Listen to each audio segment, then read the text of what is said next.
दोस्तों कैसे हैं आप सभी। आशा करती हूँ आप सभी बहुत अच्छे हैं और अपना ख्याल रख रहे हैं। राधा रानी अपनी कृपा आप सब पर बनाए रखें। दोस्तों आज हम बात करेंगे कांवड़ यात्रा की। कांवड़ यात्रा जैसा कि सावन मास प्रारंभ होने वाला है और आप सभी को पहले भी बताया है कि 11 जुलाई से सावन मास का प्रारंभ हो रहा है और गुरुजी ने बताया है कि कांवड़ उठाने के क्या नियम हैं, कैसे आपको कांवड़ उठाना चाहिए, कांवड़ के क्या नियम है, जल कहाँ से भरें और कैसे भरें, पहली बार कांवड़ उठाएं या नहीं उठाएं, कांवड़ का संकल्प कैसे करें और जो संकल्प करके जो हाथ में हम चावल और संकल्प का जो सामान लेते हैं उसका क्या करें। तो सारी चीज़ें इसी एक वीडियो में बताऊंगी। तो चलिए वीडियो शुरू कर लेते हैं और सारी चीज़ों को अच्छे से समझ लेते हैं। वीडियो थोड़ी लंबी हो सकती है लेकिन वीडियो को पूरा देखिएगा जिससे कि आप लोगों को ये समझ में आ जाए कि क्या करना है, कैसे और किन बातों का विशेष रूप से आप लोगों को ध्यान रखना है। सावन मास प्रारंभ होने वाला है इसलिए सारी चीज़ों को अच्छे से पहले से समझ लीजिए ताकि आपको कोई परेशानी ना हो। तो चलिए वीडियो शुरू कर लेते हैं और सारी चीज़ों को अच्छे से समझ लेते हैं।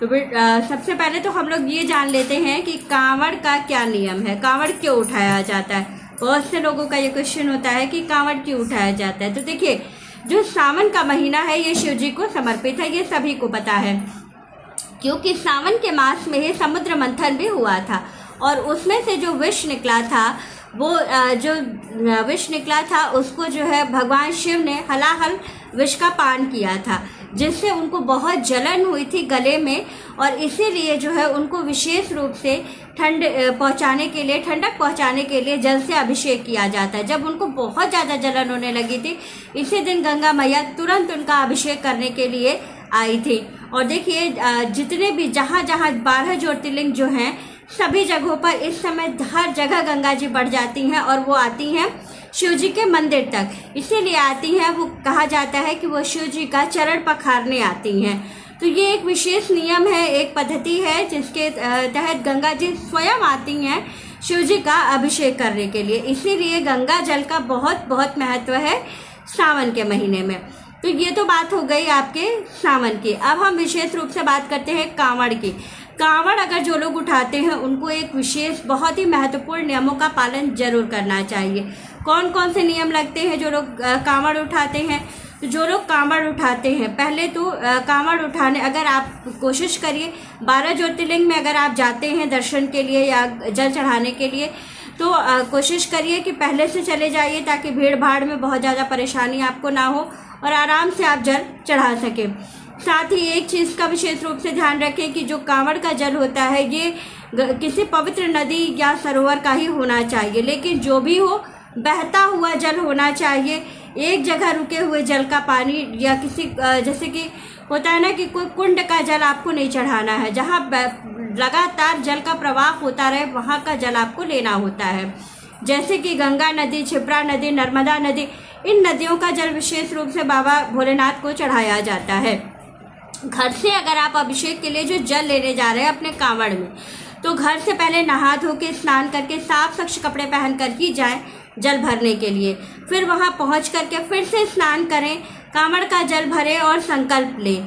संकल्प आपको लेने के लिए हाथ में चावल, सिक्का और पैसा साथ ही फूल ले करके आपको अपना नाम, अपना गोत्र लेते हुए अगर आपके शहर में कोई प्राचीन शिव मंदिर है तो वहाँ पर जा कर के भी आप जलाभिषेक कर सकते हैं। अगर बहुत ज़्यादा दूर है घर से कोई मंदिर तो आप क्या करिए एक दिन पहले ही आप निकल जाइए जल भरने के लिए।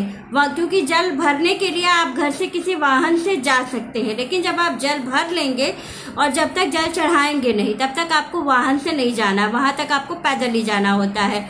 और विशेष रूप से जो लोग कांवड़ यात्रा करते हैं उनको नंगे पैर ही कांवड़ की यात्रा करनी चाहिए। लेकिन अगर आपको बहुत ज़्यादा परेशानी है, बहुत ज़्यादा कष्ट है तो गुरुजी ने बताया है कि आप चप्पल जो है नई चप्पल लेकर के पहन सकते हैं, लेकिन कोशिश करिए कि नंगे पैर ही कांवड़ यात्रा लेके चलिए।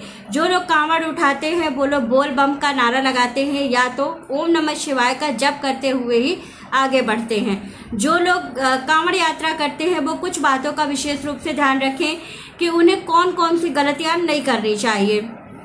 तो कांवड़ यात्रा के दौरान आप किसी से लड़ाई झगड़ा ना करें, कोई अपशब्द ना बोलें, किसी तरह का कोई गलत शब्द मुंह से ना निकालें। जहाँ तक हो सके प्रेम भाव से मन में सिर्फ भोलेनाथ का ध्यान करते हुए आप जाएं कांवड़ की यात्रा में। किसी को अपशब्द, गलत शब्द गाली गलौच इस तरह की चीज़ें ना करें, तो आपको इसका फल प्राप्त होता है।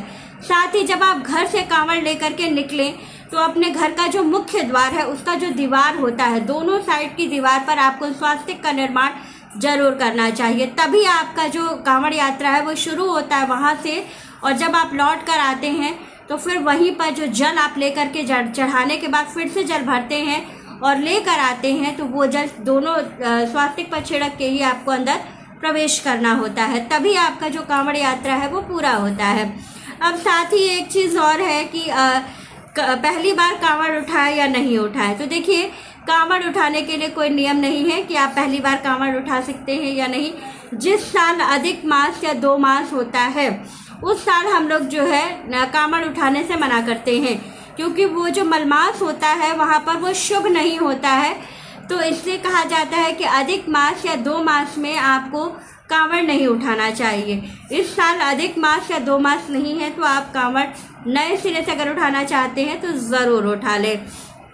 इसके बाद है विशेष रूप से जो लोग कांवड़ की यात्रा के लिए जा रहे हैं उनको विशेष रूप से इस चीज़ का ध्यान रखना है कि प्याज, लहसुन, तामसिक भोजन, मांस, मदिरा, नशा, कोई इस तरह की चीज़ें नहीं करनी चाहिए। बीच में जिन लोगों के जत्थे में जा रहे हैं उनसे बातचीत करते हुए नहीं जाना है। आपको सिर्फ बोल बम का नारा लगाते हुए या तो आप ओम नमः शिवाय का जप करते हुए ही जाएं, तो ही आपको पूर्ण फल प्राप्त होता है। और जो लोग कांवड़ यात्रा के लिए जाते हैं उनको हमेशा नए वस्त्र पहनने चाहिए ऑरेंज कलर के, जो कि आपने बहुत से लोगों को देखा होगा कि लोग नया वस्त्र ऑरेंज कलर का पहन के जाते हैं, और बहुत से लोग जो कपड़े पहनते हैं उस पर शिव जी भी बने रहते हैं।